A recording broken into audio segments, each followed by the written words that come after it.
Oh yeah, what do we got today?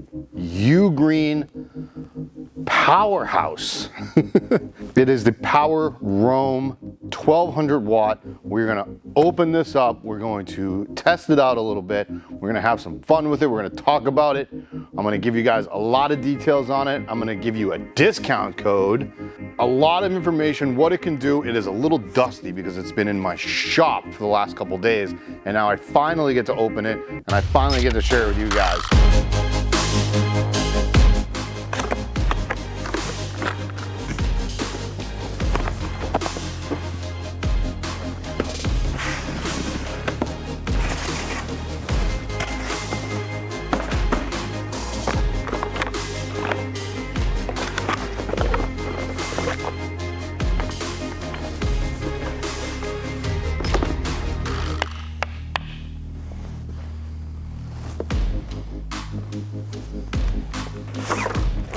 Okay, so I did try and use some of the solar panels that I have here. Now the problem is I don't have the right connection. Just make sure that whenever you get any solar panel, just make sure you have the right connection. Now this is a universal type connection. Just make sure you get the right one. They make an Anderson, they make an MPT. I forget the abbreviation of it, but it's like that type of connection is used on like residential homes and whatnot. So just make sure you get the right connection when it comes to attaching solar to any type of power source, but especially with the Ugreen.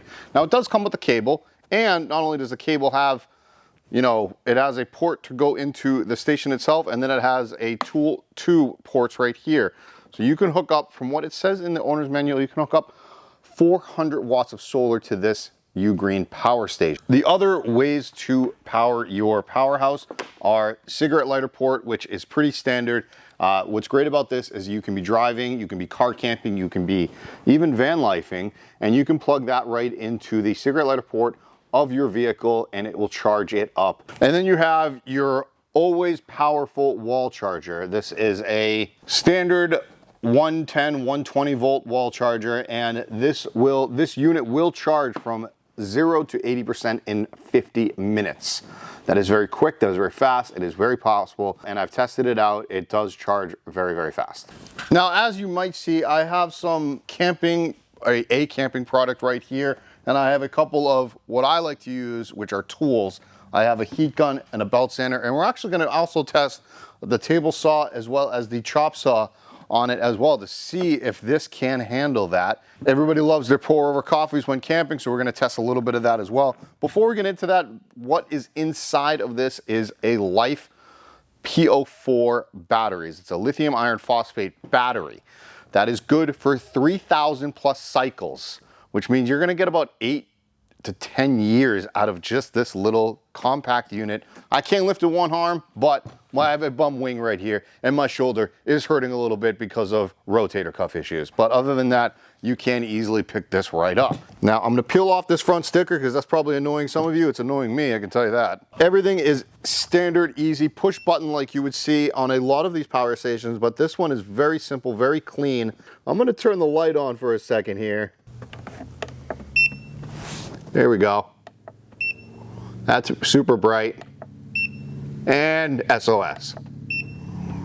Or maybe that's SOS. I don't know which. Oh, yeah, maybe that is SOS. Cool. If you look at the screen here, you may see a little bit of a blinking indicating, which is Wi-Fi and Bluetooth. The Wi-Fi and Bluetooth is an amazing feature to have for this unit. So you actually do have app control right here through your phone. I just want to play a little bit with this and use the, let's just try the flashlight. Now, I'll be hands-free off of this and I'll just push the light on, let's say, strobe. There it is. SOS. I was right. So the SOS was that's Morse code for people that don't know. Low light and high light. All right through your app. I obviously enabled Bluetooth. You can also set up your USBs to be turned on. You can have your DC turned on. You can have your AC even turned on, all through your app. This is a great, great feature. I love this technology when it comes to having a portable power station and having a Bluetooth capability or an app to run this power station. This is genius. I absolutely love it. Did not realize I had the light on that whole time, and I'm sorry. let's see if this works. Now, I haven't tested any of this. I actually only opened up the Ugreen to really just, well, charge it, actually. You have your AC ports on this side. Now, I kind of like having the ports on the side over here. You can actually have full function of the screen or the front, and then you can have your devices. Now, just for video purposes, I have everything on this side, so I will slide this over, and I can now put this over here, and I do already have some water in there. I don't know if you guys will be able to see it, but there it is. There's some water for everybody, and we are going to give this a whirl and see how it works. A lot of these power sources, obviously they have to run an inverter. They have an inverter built in on the inside of this. So you can, it's pretty loud. Inverters are loud when they run. Now this is a 1200 watt inverter, I believe. I will double check on that, but it should be able to handle this. Ooh. Well, if it is 1200 watts, then that is rather impressive because this is holding more than 1200 watts. As long as the glare is okay. I'm gonna see if this water gets warm and then I'll shut that off. I don't know what the surge is on that. I don't know how long this is gonna last, but it's probably best to open up the owner's manual and check that. It is a 1200 watt inverter, so that is extremely impressive. If this inverter is running a consistently over 1200, that means the surge rating on this is really, really good and high. Some surges are 5 seconds, some are 10, some are 30, some are even 2 to 5 minutes on a surge. What is a surge?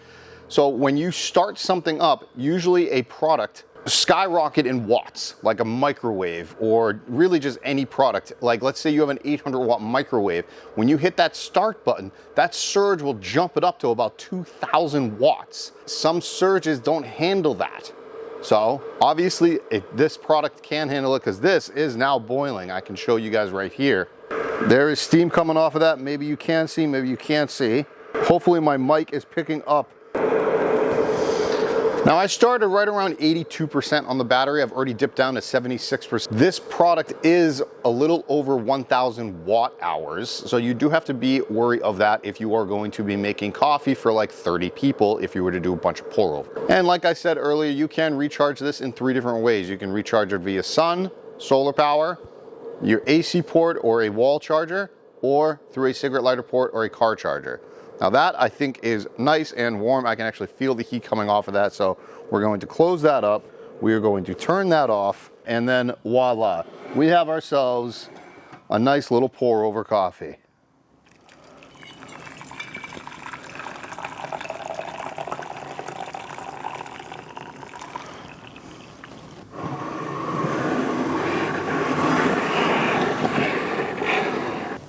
I was wrong. I actually thought that this was going to be the highest draw. I didn't realize that those electric kettles are that high in a power draw. They are usually, I thought they were about 800 watts. I didn't realize that they were going to be 1200. Give this bad boy a whirl. Now I already know that this has 2 modes on it. I guess a single and a double mode, which is just a higher power mode. The single first.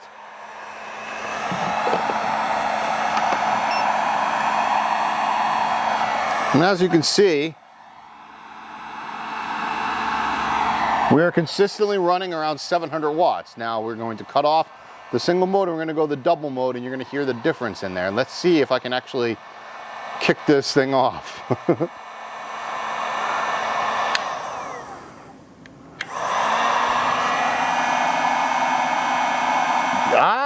No, we're at 1280.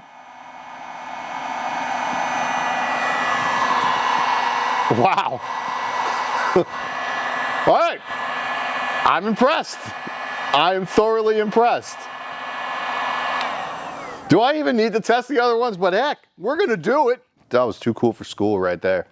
We're now gonna bring over the big guns because what I feel like the big guns are table saw as well as my chop saw behind me, and that's because they actually have massive, massive surges.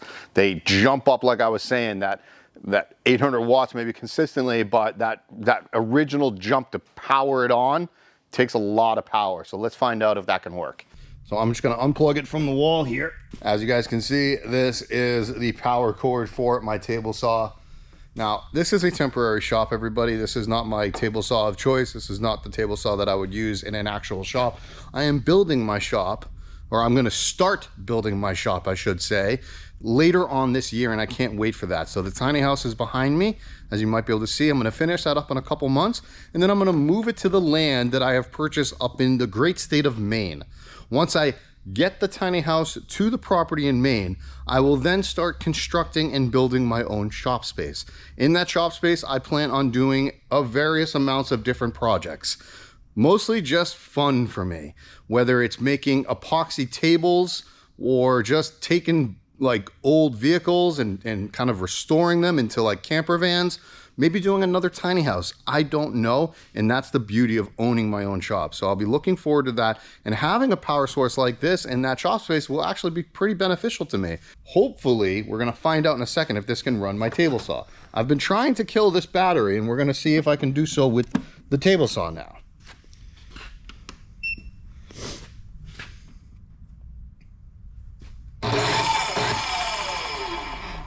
Well, I think I found its weakness. Table saws are powerful, everybody. It will not run it. Let me find out. It just kicked it off.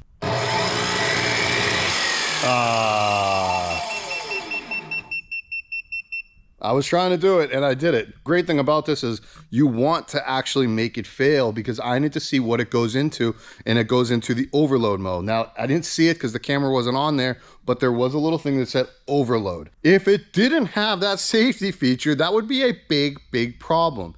And the reason I say that is because then there could be a fire started, and we don't want a fire to start. So having safety precautions built into this power source is a very important feature with it. You got the kettle to work.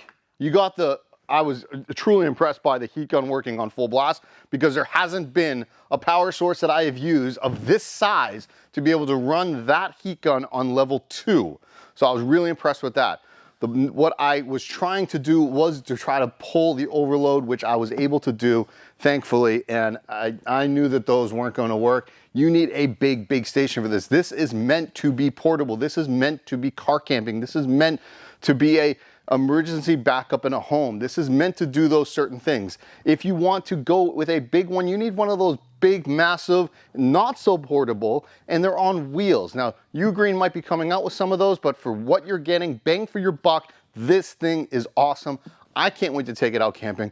I have a truck that is dual purpose for me. It's a work truck as well as a camping truck, overlanding. But I also have it as a work truck where I can go to job after job. And here's the thing, 90% of my tools are cordless anyways, so it can recharge those batteries. Then I can use everything I need to, whether it's a circular saw or impact driver or a drill, obviously now a heat gun, and I can make myself coffee as well. Now, the biggest thing on top of all of these power stations is warranty, which I already talked about at the beginning of the video, because you get a 5-year warranty with this when you purchase this. The other thing is price. Price on these units. Now, a typical 1,000-watt unit is going to be around $1,000. Now, that's what this is. This is retails for $9.99, I believe, but guess what? I told you guys I was going to give you a discount code, and I'm giving you $200 off. That is a massive savings on this. You've seen me put it to the test. It handles my standards. I will take this thing camping, no doubt. So make sure that you click that link below and you can get your Ugreen powerhouse today. And I will see you guys next time. Please check out some more videos of me building my tiny house, my shop space eventually up on my land. This is just a lease, everybody. It's not my actual shop space. Also, all the tours that I do, whether it is a tour of a tiny house, whether it is a tour of a van, which I love, or an overlanding rig or container home, or now I'm getting more into businesses, showing everybody all the different types of businesses for our off-grid living or van life or small space design. Stay tuned for all of that. We'll see you guys later.